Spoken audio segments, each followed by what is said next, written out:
প্রিয় দৃষ্টি প্রতিবন্ধী শিক্ষার্থী ভাই ও বোনেরা, welcome to triple J education. আজকের আলোচ্য বিষয় ব্রেল রোমান সংখ্যা দ্বিতীয় পর্ব, বিস্তারিত আলোচনা। প্রথমে 1 থেকে 1000 পর্যন্ত বিস্তারিত আলোচনা করব, তারপরে প্রতিটি নিয়মের ব্যাখ্যা প্রদান করব। রোমান সংখ্যাগুলো সর্বদা বাম থেকে ডানে পড়া হয়।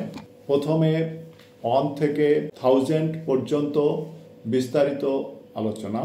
Letter sign I for 1, letter sign V for 5, letter sign X for 10, letter sign L for 50, letter sign C for 100, letter sign D for 500, letter sign M for 1000।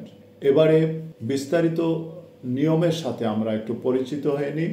Rules 1, Roman সংখ্যাগুলো সর্বদা বাম থেকে ডানে পড়া হয়। রুলস 2, যৌগিক Roman সংখ্যা লেখার সময় রোমান I, X, C এবং M 3 বার পর্যন্ত পুনরাবৃত্তি করা যেতে পারে। যেমন I, letter sign I, letter sign I 3 বার ব্যবহার করা যেতে পারে, কিন্তু লেটার সাইন I 4 বার ব্যবহার করা যাবে না। 4 বারে 4 করা যাবে না। তেমনিভাবে X 3 বারের বেশি ব্যবহার করা যাবে না। 3 বারে 30 পর্যন্ত লেখা সম্ভব, কিন্তু 40 লিখতে হলে 4 বার X দরকার হয়, কিন্তু 4 বার X ব্যবহার করা যাবে না। তেমনি C 3 বারের বেশি ব্যবহার করা যাবে না। M তেমনি 3 বারের বেশি ব্যবহার করা যাবে না।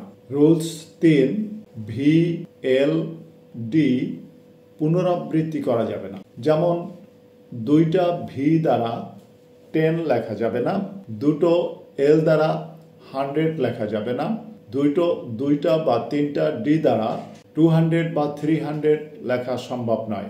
V, L, D শুধু একবারই ব্যবহার করা যাবে।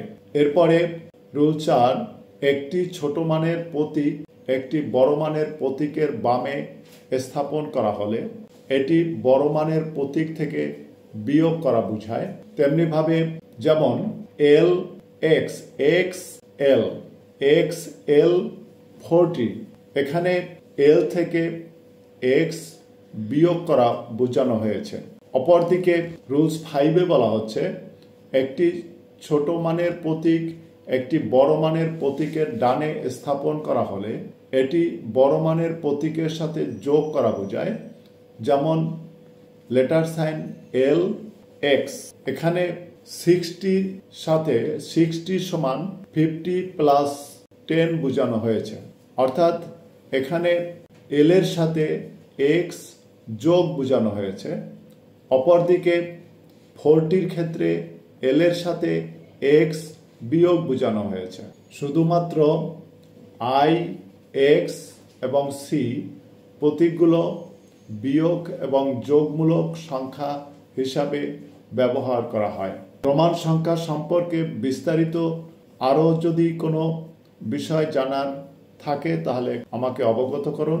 ধন্যবাদ।